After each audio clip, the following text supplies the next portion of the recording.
Hey guys, welcome back to our channel. In this video, I'm going to show you the ways to turn off ad yours on TikTok. So if you wish to turn off ad yours on TikTok, you have to make sure to watch this video till the end. First of all, go ahead and log in into your TikTok account.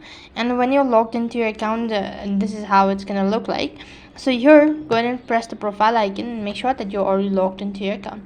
When you're logged in, tap the tab bar icon and it's going to take you to settings and privacy page. So right on this page, you need to scroll down a bit and head over to the section that says add yours. So you should be able to find it right on this page.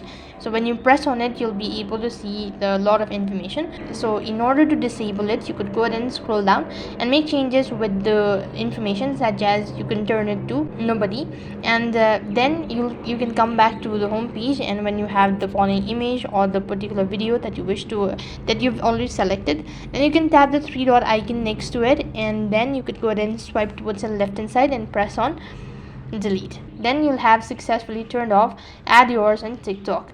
That is all for this video. I hope the video is helpful. Make sure to like, share and subscribe to our channel.